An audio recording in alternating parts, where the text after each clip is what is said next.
یا اللہ یا اللہ۔ بسم اللہ الرحمن الرحیم۔ نبی کریم صلی اللہ علیہ وسلم سے عرض کیا گیا اگر آپ عبداللہ بن ابی کے یہاں تشریف لے چلتے تو بہتر تھا۔ حضرت صلی اللہ علیہ وسلم اس کے یہاں ایک گدھے پر سوار ہو کر تشریف لے گئے۔ صحابہ رضوان اللہ علیہم پیدل آپ کے ساتھ تھے۔ جدھر سے آپ گزر رہے تھے وہ ہموار زمین تھی۔ جب نبی کریم صلی اللہ علیہ وسلم اس کے یہاں پہنچے تو وہ کہنے لگا ذرا آپ دور ہی رہیے، آپ کے گدھے کی بدبو نے میرا دماغ پریشان کر دیا ہے۔ اس پر ایک انصاری صحابی بولے اللہ کی قسم رسول اللہ صلی اللہ علیہ وسلم کا گدھا تجھ سے زیادہ خوشبودار ہے۔ عبداللہ منافق کی طرف سے اس کی قوم کا ایک شخص ان صحابی کی اس بات پر غصہ ہو گیا اور دونوں نے ایک دوسرے کو برا بھلا کہا۔ پھر دونوں طرف سے دونوں کے حمایتی مشتعل ہو گئے اور ہاتھا پائی، چھڑی اور جوتے تک نوبت پہنچ گئی۔ ہمیں معلوم ہوا کہ یہ آیت اسی موقع پر نازل ہوئی تھی اگر مسلمانوں کے دو گروہ آپس میں لڑ پڑے تو ان میں صلح کرا دو۔ حضرت سہل بن سعد ساعدی رضی اللہ تعالی عنہ روایت کرتے ہیں انہوں نے یہ فرماتے ہوئے سنا کہ جھوٹا وہ نہیں ہے جو لوگوں میں باہم صلح کرانے کی کوشش کرے اور اس کے لیے کسی اچھی بات کی چغلی کھائے یا اسی سلسلے کی کوئی اور اچھی بات کہہ دے۔ قبا کے لوگوں نے آپس میں جھگڑا کیا اور نوبت یہاں تک پہنچی کہ ایک نے دوسرے پر پتھر پھینکے۔ حضرت صلی اللہ علیہ وسلم کو جب اس کی اطلاع دی گئی تو آپ صلی اللہ علیہ وسلم نے فرمایا چلو ہم ان میں صلح کرائیں گے۔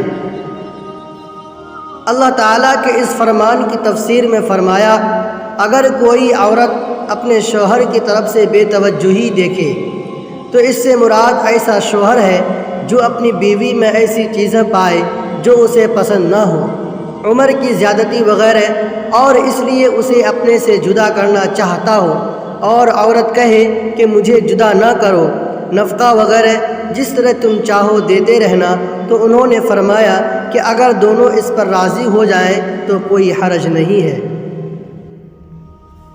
ایک دیہاتی آیا اور عرض کیا یا رسول اللہ ہمارے درمیان کتاب اللہ سے فیصلہ کر دیجئے۔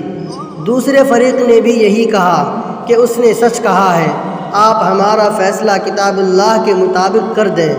دیہاتی نے کہا کہ میرا لڑکا اس کے یہاں مزدور تھا، پھر اس نے اس کی بیوی سے زنا کیا۔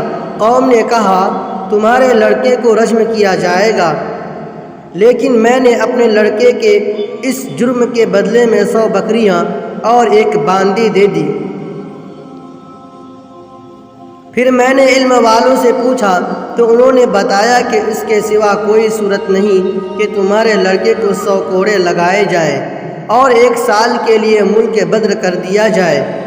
نبی کریم صلی اللہ علیہ وسلم نے فرمایا میں تمہارا فیصلہ کتاب اللہ ہی سے کروں گا۔ باندی اور بکریاں تو تمہیں واپس لوٹا دی جاتی ہیں، البتہ تمہارے لڑکے کو 100 کوڑے لگائے جائیں گے اور 1 سال کے لیے ملک بدر کیا جائے گا۔ اور انیس تم یہ قبیلہ اسلم کے صحابی تھے، اس عورت کے گھر جاؤ اور اسے رجم کر دو اگر وہ زنا کا اقرار کر لے۔ چنانچہ انیس گئے اور چونکہ اس نے بھی زنا کا اقرار کر لیا تھا اس لیے اسے رجم کر دیا گیا۔ صلی اللہ علیہ وسلم صلی اللہ علیہ وسلم